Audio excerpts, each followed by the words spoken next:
हंसना मना है उस्ताद शगीद से। जिस आदमी को सुनाई ना दे इसको इंग्लिश में क्या कहेंगे? सरदार शगीद। जो मर्जी कह दो उसको कौन सा सुनाई देना है? पता नहीं लोग सुबह सुबह इतनी हरिद्वार मोड में कैसे गुड मॉर्निंग कहते हैं। मुझे तो आधे घंटे तक ये याद ही नहीं आता कि मैं कौन हूँ और मैं कहाँ हूँ। डॉक्टर असगर कहते हैं, पुत्र अगर किसी का हलाक देखना हो तो इसका मोबाइल चार्जिंग से हटाकर अपना लगा लो। कल मोबाइल खराब था तो जल्दी नींद आ गई।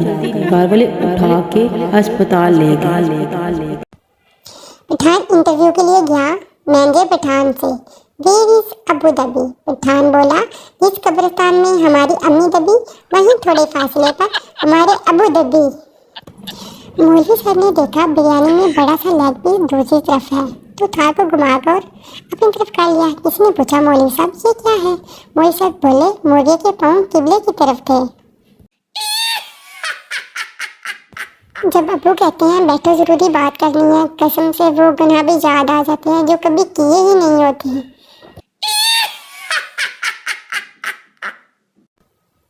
पठान दुआ मांगते हुए, या रब तूने बचपन दिया वापस ले लिया, जवानी दी वापस ले ली, पैसा दिया वापस ले लिया, बीवी दी देकर भूल ही गए, रहम फरमा या रहमीन रहम फरमा।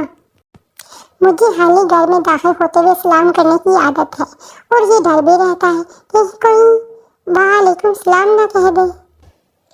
नफ्सों में इतना जहर कहाँ से लाते हो? लगता है सांप फ्राई करके खाते हो। मेरे महबूब के चेहरे पर दाने निकल आए। पहले वो चांद था अब सितारे भी निकल आए।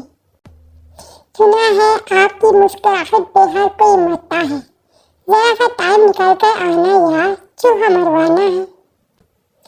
बीवी शोहर से रात को बगैर मेकअप के अपने बाल खोल के पूछती है, जानू मैं कैसी लग रही हूँ? शोहर जवाब देता है, कसम से बेगम अगर आयतल कुर्सी याद ना होती ना मुझे आज तो मैंने आज मर ही जाना था।